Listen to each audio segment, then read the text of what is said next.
or anything like that, or libertarian right or whatever, that should be shunned. But I think really the attitude that you should have is, all right, well, we can work together on this, but I feel that I'm right on this thing and you're not, and I'll explain it to you while I'm working with you. There's no reason why you have to hide what you believe. If these people are okay with it, you can work with them. If not, then you shouldn't. And which still doesn't, even if there's nothing you can work with them on, it doesn't mean you shouldn't talk to them. So you don't get anywhere by not getting your ideas out. But for a libertarian world is really, it's a world of maximum liberty where nobody is forced to obey another. No person has authority over another person.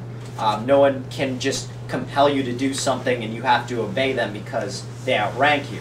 And this is really a radical change. There's not really a golden age you can go back to where this actually happened.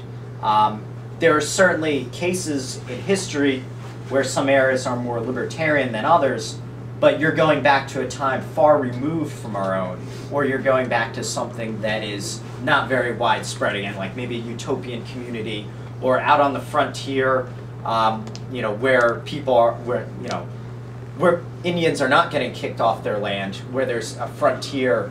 You have this arrangement among the frontiers people that is pretty libertarian, but you haven't had, like, on a continental scale for more than a few years, for a very long time, this maximum freedom. You had railroad subsidies, you had slavery, you had all types of cultural oppression that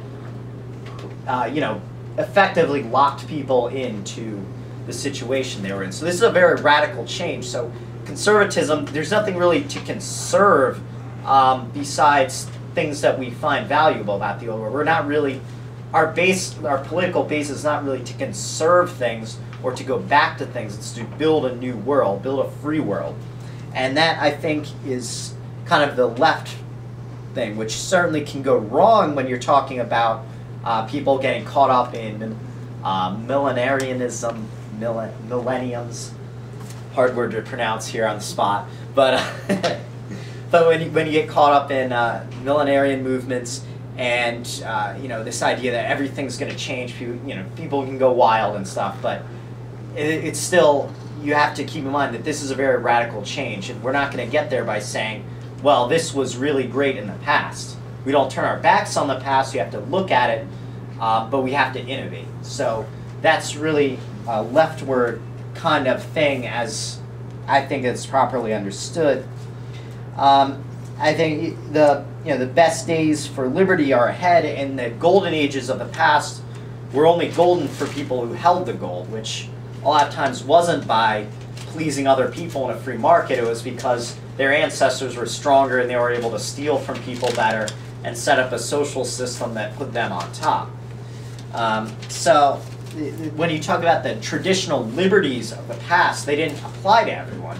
They applied to certain social ranked people, which would be based on property ownership, race, gender, sexual orientation.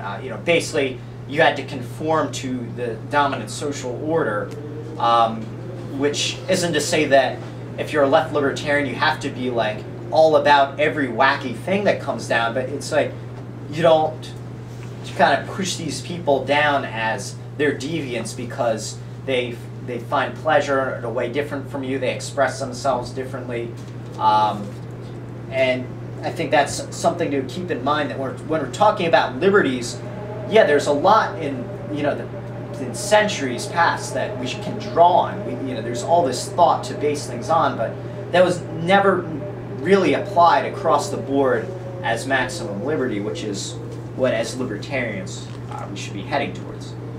So I want to just wrap up here with how not to do left. I mentioned that anti-authoritarian left, radical left is where we're going, and that doesn't include Obama, it doesn't include Trotskyists, and I think that's an important thing, that when we're looking at successful leftist movements, for example, Lenin in the Soviet Union, we're going for a completely different thing than Lenin is. So we can't copy what he did. We can learn from what he did, but we can't just say like, okay, well, you know, the Bolsheviks, they agitated, they had this secret society, and then after the Russian Tsar fell, they kind of, you know, they agitated and they tricked all these people into supporting them, and then, you know, gunned them down in the middle of the winter and did all these backstabbing deals. You know, that's not the world of Lenin is not what we're going for. We're not going for party control. We're going for maximum freedom. So I think that's another good point that that Konkin had, that we have to build this from the ground up. And we were talking in the Alt Expo earlier about how if you demonstrate alternatives to people, you don't have to start off with them agreeing with you on 800 pages of text. You know, you have to get the ideas out there, but it has to be concurrent to action, I think. So that's, you know, the relationship between ideas and action. You want to spread your ideas out as much as you can, where people kind of at least will be more favorable towards what you think. It'll be easier for them to come to libertarian thought, and because the obstacles won't be in their way, maybe because their environment's a little more revolutionary than it would be if we just let statists do everything.